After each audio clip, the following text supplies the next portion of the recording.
Hey, what's up guys? Talk movies with us, back again for another movie review. We are reviewing Goon, Last of the Enforcers, starring Seann William Scott, Liev Schreiber, Kim Coates. So this is just a simple story about Seann William Scott's character.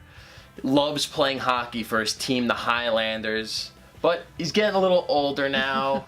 And with age, you get a little bit more, brittle. You're not as limber as you once were, and you got more responsibilities in life, aka a wife and a baby on the way. And his wife is kind of on the fence about him playing hockey anymore. Maybe he should work the normal 9-to-5 job, Yes. Play it safe for the rest of your life. So he tries that, and it doesn't really work out. Doesn't really work. It's the dilemma of sticking with your passion and what you absolutely love doing, or just living life on the straight and narrow, the boring way. Yeah, just doing what you have to do to pay the bills. And that's basically the dilemma he faces. And essentially this movie is Rocky 2 in a hockey rink. That's how I would put it. And I gotta say, I love this film. It was a lot of fun, and what I loved was how brutal it was to watch. Oh yeah. There was so much blood flying everywhere. Because the movie is based around fighting in That's hockey. what I love. And hockey is pretty much my favorite sport besides baseball. And I love to watch the fights. And they're not as fun to watch anymore, so to see it... It's not like the old days of hockey, but that's what I love. Is it's a movie based around probably, well, to me anyways, one of the most exciting thing in sports is a good old-fashioned hockey fight. I love that they made a movie based on that, you know? It's a lot of fun to watch. It's got some really good jokes in it, and, it doesn't need a strong storyline. It's very simple, but it stays focused. And I actually preferred this one over the original, just because this movie does have its humor, and it does have its comedy, but I feel like it's a little more grounded. It's more serious. And it takes it a little more seriously, although there are some definite laughs to be had in this one. The first one, to me, although the fights were great. all corny jokes. It was a little too goofy for me. Yeah, but it was great. I love the first one. Yeah, but this one, to me, it took itself a little more seriously, and I dug it, man. The story was sweet, it was effective. And just the fights. Yeah, and you cared about the characters. You did. You really did. And this is actually directed by Jay Baruchel. And this is his directorial debut, which does a damn good job in my opinion. Say so. And yeah, the hockey fights. Oh my god, let's talk about the hockey fights. The fight scenes are fantastic in this movie. They are, and like I said in the beginning, they were brutal. I was cringing because there's, the punches, they seem so real. There's blood flying everywhere. Man. There's blood all over the ice. They're so good. They're so well choreographed, too. That's what really surprised me. And another bright spot in this film is Liev Schreiber's character. Yes. A.K.A. Ray Donovan. Now...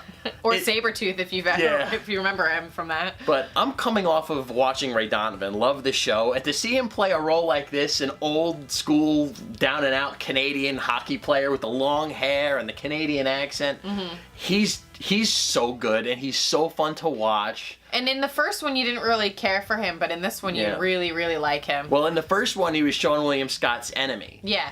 And now he has a new enemy in this movie. Oh, yeah. And in this movie, they kind of team up, and it's really fun to watch that. One thing this movie does is it's like a Rocky movie, right? You have the opening fight. Yeah. And the opening fight, there's consequences. It doesn't go totally his way. But he's got to work his way back.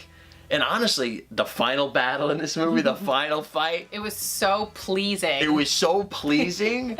And it had me on the edge of my seat more than I thought this movie would. Yeah. And I was like, you saw me, I was watching, I was like, come on. It felt like I was watching a real, rooting on my team and watching a real hockey fight. So I could really appreciate that about this one. I agree. It was so much fun. That's really what you could say about it. Yeah. It's a lot of fun. And overall, probably one of the biggest surprises of the year for me. I would actually... This might sneak into my top 10 of the year for sure. And, it's good to see Seann William Scott. I always, obviously Stifler, he'll never escape that. But no. This is his good, he has those American Pie movies. But I feel like, with these two films, it's a nice little separation, and he does a damn good job. I'd like to see him appear in more stuff, you know? Yeah, I miss I him. like him. I like him. Stifler. He's got some classic lines, you know, in those movies. We've seen Stifler's mom in more movies than we've seen I know. Stifler. We got to see him in more. He doesn't do a bad job. Not a bad actor. So, what are we going to rate Goon, Last of the Enforcers? I'm going to give it a solid B+. B+? B+. I know you absolutely loved it. Hey, that's a great grade. That's a good grade. Yeah. Better than you did in school. Yes, it is. I'm gonna go a solid A, and I know what you're thinking, A for Goon, Last of the Enforcers, but I think it's so surprising though. It was really so is. surprising, and it honestly might be one of my favorite sports films, just because I love hockey. Hockey's amazing. And hockey fights, and it was good, and it wasn't goofy, and probably one of my favorite sports films of all time, and that's a bold statement. It was just well done. I think that's why. Like, if we had seen it, like, it was, the shots weren't great, and, you know, the graphics weren't great, like, maybe we'd be like, eh. But for, like, something that barely got a theater release, and the way it was directed, it was just, overall, it was very well done. Really enjoyed the heck out of this one, and anything with hockey fights, I'm in. So, I mean, and if you guys don't watch hockey, type in YouTube after this video, of course, hockey fights. Oh my gosh. And you'll know what I'm talking about. Right? You have to watch the classic fights because nowadays there's so many rules against them fighting. Yeah, they break them up. You can't pull off the helmets anymore. It's once in a while you get one here and there, but definitely check out some hockey fights on YouTube. You'll know what we're talking about. Yes, and if you have seen the second Goon, did you like it better than the first one? Which one did you prefer over the other? Thanks, as always, for watching our reviews. Give this video a big thumbs up. Like, comment, and subscribe. And we'll see you guys in the next video. See you later.